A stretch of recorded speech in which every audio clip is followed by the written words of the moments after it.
poppin', y'all? Welcome back to another YouTube video, and today we're taking a look at another film review. And today, this is a movie that I watched quite early on in the morning. It is a horror movie, and it is based around imaginary friends, like we have been looking at a while. It is a 2024 movie, so it did come out this year, and I know a lot of people have been reviewing it, and a lot of people have said it's been shit.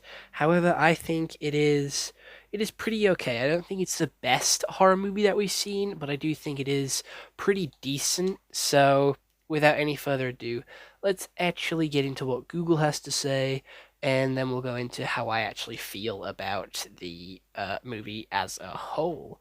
So, I have written the script for this one. This is my second film review with a script.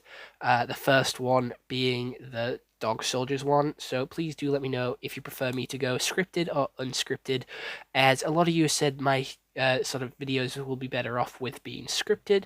However, this is what it's like when I have done a script. So, imaginary. When Jessica moves back into her childhood home with her family, her youngest stepdaughter Alice finds a stuffed bear named Chauncey.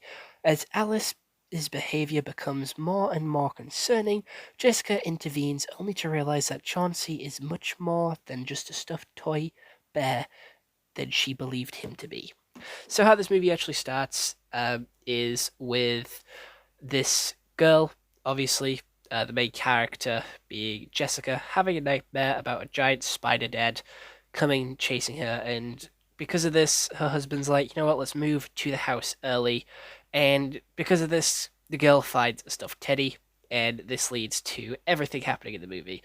She starts going on a scavenger hunt, and she finds pretty much everything that she needs, and in doing so, opens up a doorway to the imaginary realm, but Jessica tries to intervene with this sort of scavenger hunt and stop her because it's making her get hurt and making her seem very mentally ill doing this. So she gets like a therapist to come around, and the therapist realizes that Chauncey has an actual voice and that she's not very good at ventriloquism, but she has like a this thing is talking with her voice, and it's scaring her, and she gets taken to this magical realm, this magical place, and they break her out. Her sister, her no babysitter, all go into the imaginary realm and bust her out, and that's pretty much where the movie ends. They go to a hotel, and then that's it because their house burns down. So let's get into my actual opinions. The movie changes the status quo for the horror movies. It doesn't do the kill at the start of the movie, but it does have the main character being chased by a giant spider, which the CGI does look pretty good with that. And coincidentally, it's the main character of her book, which leads to them moving early, the youngest obviously finding the bear. And the first scare of the movie actually got me, even though it wasn't the main villain and it was just like a silly thing. It was like the little girl under the bed, but it was it was too dark for me to see anything, and it was loud, and it got me even though I knew it was coming. The whole movie was what? The whole movie was I can't read that. Yeah, the whole movie was too dark, and I couldn't see what was going on. The CGI was really good, and the monsters were very realistic. It's similar how to Megan started, the robot horror movie that we looked at a couple of weeks ago, with the girl finding a friend and starting to change and get more violent as the movie goes on. The actors are good and can convey all the emotions with the happiness that they feel at the start of the movie when moving into the new house and the fear, but the child actor seems more like an adult with the way she talks and acts. So she doesn't really feel like a kid, she feels more like an adult. Like, all the talking that she does makes her seem like an elderly lady. She doesn't actually talk like a child would. And I'm not telling them to add in like Riz or like lit or any like of these new slang terms. I'm just saying children don't talk like she talks. But the camera angles are good as they keep everything just out of sight to build fear and suspension. So, classic horror movie stuff. It is an amazing use of show don't tell that most horror movies use. It is like the staple that horror movie does use, like with the showing, not telling, and keeping stuff hidden just out of sight. So then everyone tries to look around the corner when something isn't actually there. The imaginary bear when referring, the imagery of a bear is used a lot when referring to Chauncey as the main villain. The story is quite slow, and the scares are few and far between, and they're not that scary. It's unsettling more than anything. It doesn't really cause fear or anxiety. It's just quite eerie, and that's pretty much it. They were trying to build up a mystery about Jessica's past and how that the like imaginary friend was hers, but it was very obvious. It wasn't very interesting, very predictable, and you could see it coming a mile away. The voice effects to make Chauncey sound evil with the little girl's voice is like a YouTuber's attempt to make something scary, and like how TikTokers do it with higher pitch and doubled up sound. So it wasn't really that interesting, and it did feel very cheap. The circus music was fun, but it did like contradict the scare, so it didn't feel as sort of threatening. But I did enjoy the circus music. I thought it was cool. The Imagination Land is a nice wrap up to the Chauncey being hungry because he ate humans that he took and he feasted on the imagination. So the running joke or the running sort of theme was Chauncey was always hungry. So that being Anson sort of wrapped up in the Imagination Land was really nice. It just felt really clean with it all coming to a solid conclusion there, and we finally understanding why he's hungry and what he's hungry for. There's always religious elements in horror movies, especially to do with demons, and it's you know it's lazy and stale. It's a device that they use all the time in horror movies with religious elements of sort of demons and religious entities and sort of deities and shit like that. It's just common like base stuff here.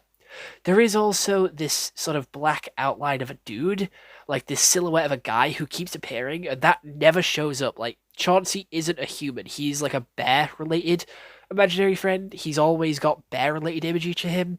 So I don't know why this sort of silhouette of a guy keeps appearing, because he has nothing to do with the scares. He shows up a couple of times, and that's it. So I feel like there was supposed to be something else there with him, but they never either finished it or they just scrapped it altogether. It had a sort of cool Coraline vibe to it, with the evil mother turning like monstrous and her eyes turning into beads instead of buttons. I thought that was cool. But in the end, it was just Noah Side's furry suit, very similar to Dog Soldiers. And I don't know how to feel about that, because the CGI was quite good with the spider guy, but when it came to the big bear monster, it was just a giant fursuit. And the ending was unsatisfying, with the main villain just letting them build the door and leave. That was it. They just built up the door and left. There was a twist ending, but it wasn't that interesting. The chase scene was nothing compared to Poppy Playtime. It was slow and had no tension. But there was a twist at the end which I genuinely didn't expect, and it was kind of rude of them just to let the guy at the end, like, because they went to the hotel and they saw like this kid with an imaginary friend, and they just left him. They didn't try and help him. They didn't try and warn him, and I thought that was quite rude. They just sort of left him with the imaginary friend, and they knew he was going to be in trouble, and they kind of left it open for a number two with this new character if they really wanted to. But I think they should just leave this alone. It was a good one-time thing, and I don't even think it was that much of a spectacular to get a second film or to even warrant anyone to be interested in the second film. Because I know a lot of people really hated this movie and really didn't like it. I just don't feel like it was a good enough horror movie. I feel like it was more of an action movie, because the villain wasn't that scary. It was just a big stuffed teddy. It wasn't like a big bad monster, an ugly monster, anything like that. This could have quite easily been like a 12, because there wasn't many swearings in it. There wasn't many like mature themes. There wasn't much blood or gore. There was a little bit of blood that came from under a door when they ate the grandma, but that was about it. So I feel like this couldn't really pass as a horror movie even if it wanted to. And it is one of the newer movies, but again, it is another shitty one. It isn't that good and it isn't that spectacular. So I am going to have to give it a pretty low score. I'm going to give it with another 4 out of 10. I'm happy that I watched it. I'm glad that it's another movie that I can add to my list that I have said I've seen. But I can't say I'd watch it again, I will be honest. Even if someone asked me to, and even if it was on TV, I would probably go searching for something else. This wouldn't be a movie I'd put on and sit down and watch again.